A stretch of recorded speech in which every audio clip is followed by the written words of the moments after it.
Hi, folks. It's Jack Spirko with another edition of the Survival Podcast. As always, one man's view of the changing world, the changing times, and the things that we can all do to live a better life if times get tough, or even if they don't. Coming to you once again from Hot Springs Village, Arkansas, high atop the Highway 7 Ridge line from TSPN.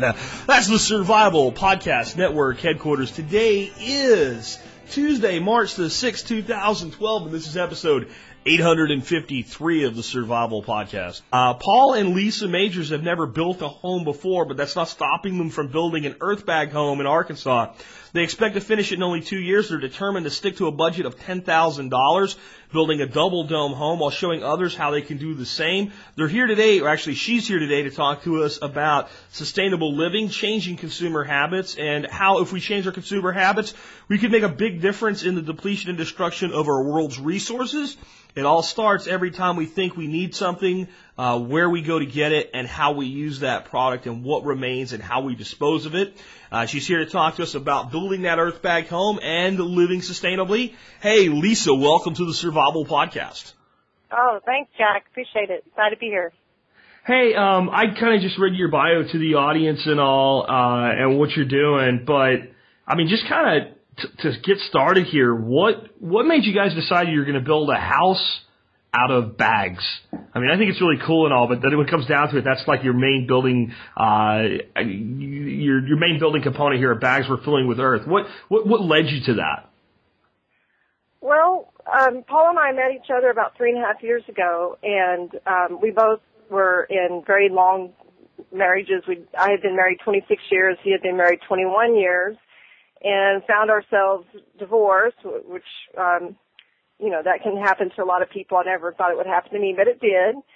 And I came across Paul. We met, and we decided to get married, and then we were living in apartments and moved in, and we talked. And we had a lot of similar interests. We both grew up in Arkansas, but when we decided that we wanted to purchase a house or build a house together, we did not want to start our marriage with a 30-year mortgage and get into that mode of working to pay all your bills and just become a slave to debt.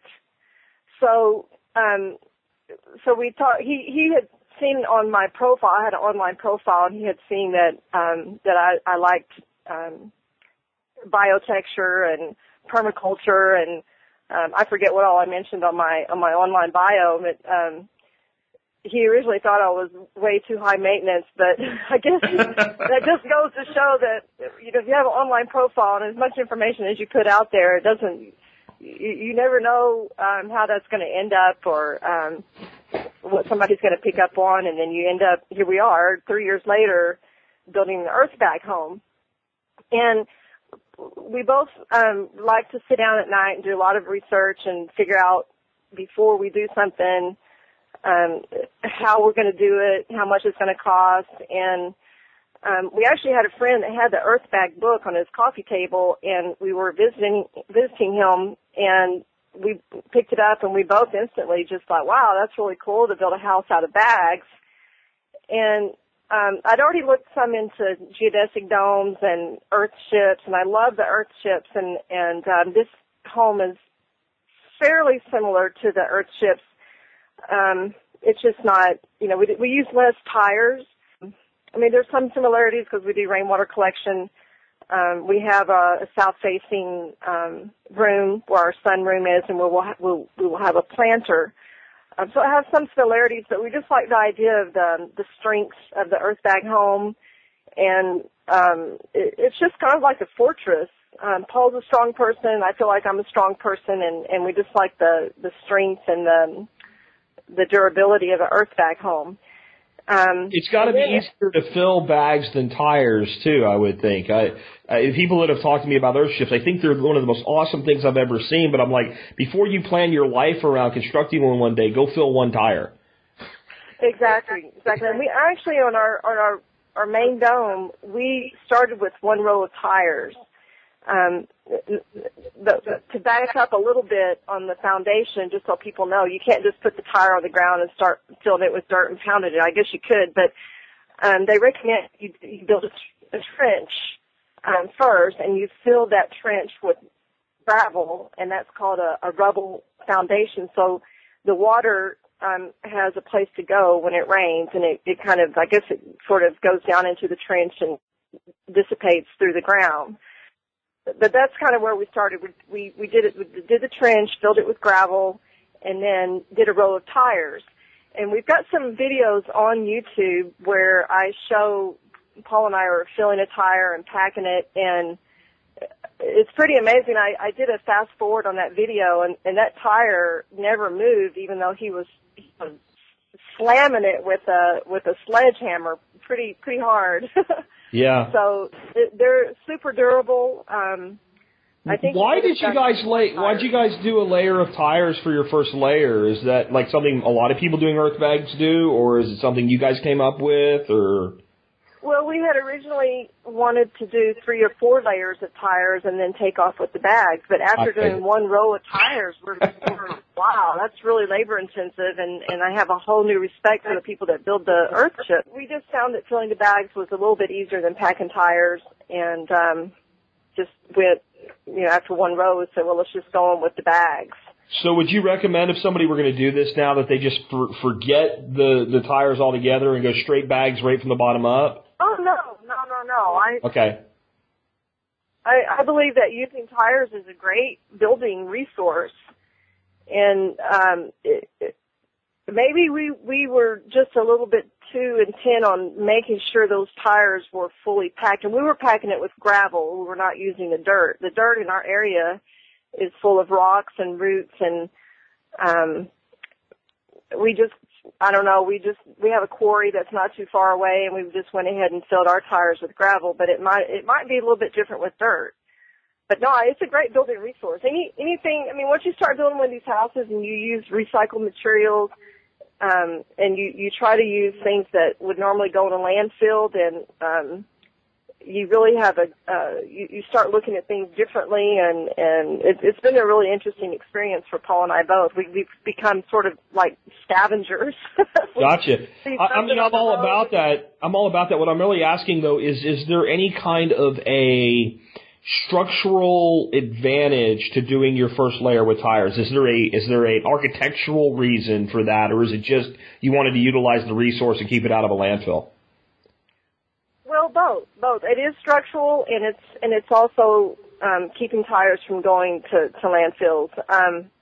We just found that it was a little too labor intensive and wanted to just go ahead and start filling bags. I mean, you can put the bags right on top of the tires.